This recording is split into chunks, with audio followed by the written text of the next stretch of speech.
अस्सलाम वालेकुम वज़ीरान मन, क्विकली मैं व्लॉग कर रहा हूँ तमाम लोगों के लिए जो कि यूके जाना चाहते हैं, यूके विजिट वीज़ा पे जाना चाहते हैं। बड़ा क्लियरली देख लिया, अगर आप यूके विजिट वीज़ा पे जाना चाहते हैं और आपके पास एक बैंक स्टेटमेंट है, सबसे पहले तो आप मुझे अपना सोर्स ऑफ इनकम भेजेंगे। अगर आपने विजिट वीज़ा अप्लाई करना है, सोर्स ऑफ इनकम के साथ आप मुझे अपनी बैंक स्टेटमेंट भेजेंगे। नॉर्मली बैंक स्टेटमेंट इस वक्त अगर आपने कोई मेंटेन की हुई और आपका एक बिजनेस है तो डेफिनेटली आपने वो प्रॉपर्ली मेंटेन नहीं की होगी, तो आपने उस बैंक स्टेटमेंट को नहीं यूटिलाइज करना, क्योंकि आपका वीज़ा रिजेक्ट हो जाएगा। अगर आपका कोई भी सोर्स ऑफ इनकम बिजनेस है, कुछ डॉक्यूमेंट्स मैं आपको बता रहा हूँ पहले से कंप्लीट कर लें और एक कुछ टिप दे रहा हूँ, उस टिप्स को फॉलो कर लें, आपका वीज़ा 100% लगेगा, रिजेक्शन के कोई चांस ही नहीं होंगे। अगर आप अपना कारोबार और इंडिविजुअल पे आप कारोबार करें, मतलब आपका एक एनटीएन नंबर है और आप उस कारोबार के होलसेल मालिक खुद ही हैं, तो सबसे पहले उसका एनटीएन नंबर आपके पास होना चाहिए, उसकी प्रॉपर रजिस्ट्रेशन सर्टिफिकेट आपके नाम पे होने चाहिए और आपके ओवरऑल अगर आपके पास चैम्बर ऑफ कॉमर्स से रजिस्टर्ड हुआ है तो वो ज़रूर होना चाहिए। अगर नहीं तो आपकी किसी भी मार्केट में दुकान है तो अंजुमन ताजरान से आपकी वो जो है ओवरऑल वो डॉक्यूमेंट आपके पास होना चाहिए सबसे पहले। सेकेंडली उसके बाद आपने करना है कि अपनी बैंक स्टेटमेंट, जो आपकी बैंक स्टेटमेंट ऑलरेडी चल रही है उसको आप छोड़ दें।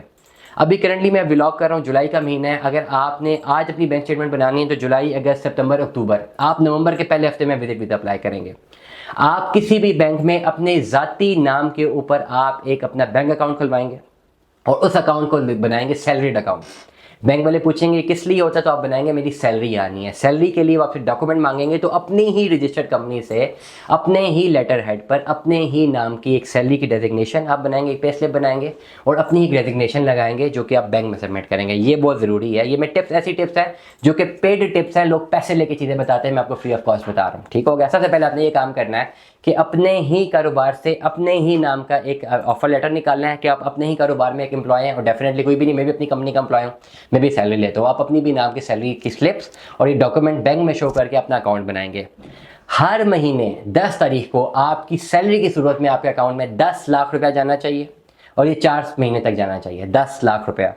और हर महीने 10 तारीख के बाद 14-15 तारीख को आपने अपना 3 से या 4 लाख रुपया विड्रॉ करना है। कोशिश करें 3 लाख विड्रॉ करें। 7 लाख रुपए की सेविंग्स आपके पास होनी चाहिए। आपके पास होनी चाहिए जुलाई में, अगस्त में, सितंबर में, अक्टूबर में, या जुलाई ऐसा ठीक है, नवंबर में अप्लाई कर रहे हैं।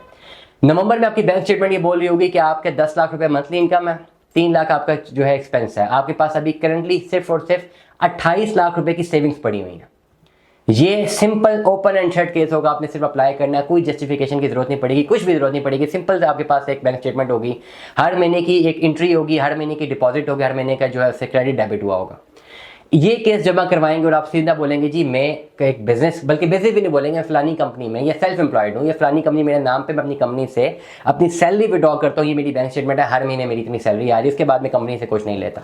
ये आप लिख देंगे, प्लस अपना विजिट वीज़ा अप्लाई करेंगे। बेशक किसी दुनिया में किसी मुल्क का वीज़ा लगा या नहीं लगा, खाली ये एक्टिविटी करेंगे और अपने सारे डॉक्यूमेंट सही से जमा करवाएंगे, कोई गलत डॉक्यूमेंट जमा नहीं करवाएंगे। 100% गारंटी से कह रहा हूँ कि आपका यूके का वीज़ा, विजिट वीज़ा जो है किसी सूरत रिजेक्ट नहीं होगा, क्योंकि विजिट वीज़ा ऑफिसर के पास कोई ऑप्शन ही नहीं बचेगी। दुआ में याद रखिएगा, अपना बहुत सारा ख्याल रखिएगा। स्टे ट्यून्ड, अल्लाह हाफ़िज़।